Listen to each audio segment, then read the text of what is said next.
नमस्कार दोस्तों, आप सभी का एक बार फिर से स्वागत है हमारे YouTube channel tour guide with Negi ji में। दोस्तों, आज हम जानेंगे भगवान श्री कृष्ण की भूमि द्वारिका में घूमने के 10 सबसे प्रसिद्ध पर्यटक स्थलों के बारे में। दोस्तों, गुजरात में स्थित द्वारिका हिंदुओं के लिए एक पवित्र स्थान है, क्योंकि यहाँ पर हिंदुओं के 4 धामों में से एक धाम और कई प्रसिद्ध मंदिर मौजूद हैं।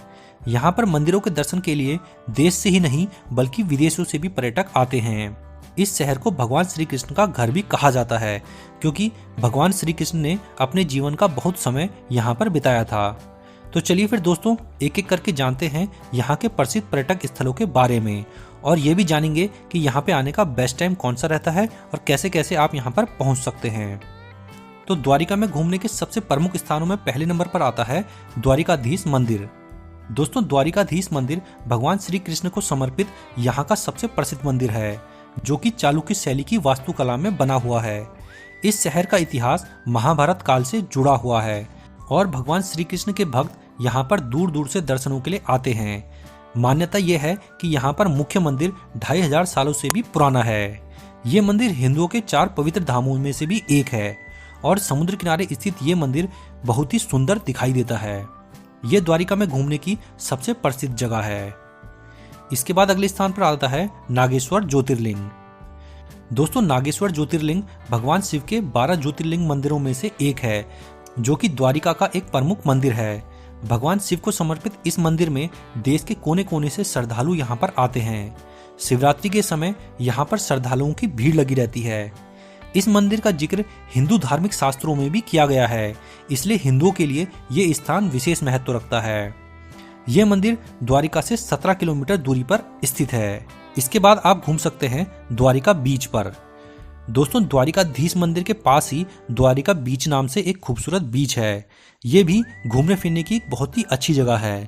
लोग यहाँ भी बीच का एंजॉय करने आते हैं। ये जगह दोस्तों और परिवार के साथ वक्त बिताने के लिए एक अच्छी जगह है। वैसे यहाँ द्वारिका के पास और भी कई सारे बीचेस हैं, लेकिन ये सबसे पास है और यहाँ से सनसेट का नज़ारा बहुत ही शानदार दिखाई देता है। अगर आप भी द्वारिका में द्वारिकाधीश जी के दर्शनों के लिए आए हैं तो यहाँ पर भी आप घूमने आ सकते हैं। इसके बाद अगले स्थान पर आता है लाइट हाउस। दोस्तों, द्वारिकाधीश मंदिर के पास ही घूमने की एक खास जगह है लाइट हाउस टावर, जिसका निर्माण 1962 में किया गया था। इस टावर की ऊंचाई 43 मीटर की है और यहाँ से आसपास के खूबसूरत नज़ारे दिखाई देते हैं। यहाँ पर पर्यटक फोटोग्राफी करने और सनसेट देखने के लिए आते हैं।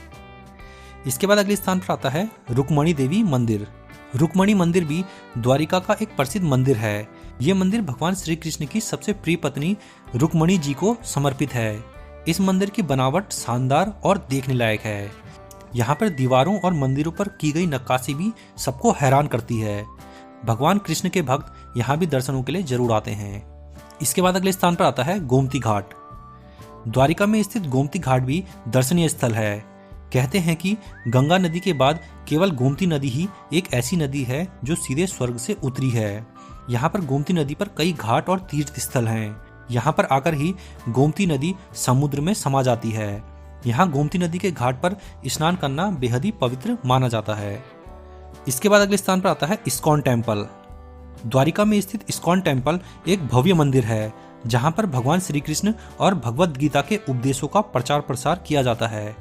इस्कॉन भगवान श्री कृष्ण से जुड़ा हुआ एक संगठन है। ये वैदिक संस्कृति और शिक्षा का एक केंद्र है। इसकी स्थापना महाविष्णु गोस्वामी महाराज द्वारा की गई थी। यहाँ पर कृष्ण के भक्त देश विदेश से आते हैं। इसके बाद अगले स्थान पर आता है भड़केश्वर महादेव मंदिर। द्वारिका में स्थित भड़केश्वर महादेव का मंदिर भगवान शिव को समर्पित एक प्राचीन मंदिर है, जो कि लगभग 5000 साल पुराना है, जिसे अरब सागर में पाए गए एक स्वयंभू शिवलिंग के चारों ओर बनाया गया है। मंदिर हर साल मानसून के दौरान समुद्र में डूब जाता है, जिसे श्रद्धालु प्रकृति का जलाभिषेक क्रिया मानते हैं। पूरे साल भर श्रद्धालु यहाँ पर दर्शनों के लिए आते हैं। इसके बाद अगले स्थान पर आता है गोपी तालाब। दोस्तों, गोपी तालाब गुजरात के द्वारिका के पास समलासर गांव में स्थित एक छोटा पवित्र तालाब है, जो कि द्वारिका रेलवे स्टेशन से 20 किलोमीटर दूर है। बेट द्वारिका रास्ते में स्थित ये तालाब द्वारिका में घूमने की एक महत्वपूर्ण धार्मिक स्थल है, क्योंकि ये माना जाता है कि ये वही दिव्य स्थान है जहाँ पर सभी गोपियों ने भगवान कृष्ण के साथ अपनी अंतिम रासलीला का प्रदर्शन किया था। इसलिए श्रद्धालु यहाँ भी जरूर आते हैं। इसके बाद अगले स्थान पर आता है बेट द्वारिका। द्वारिका शहर से 30 किलोमीटर की दूरी पर बेट द्वारिका नाम का एक छोटा सा आइलैंड है।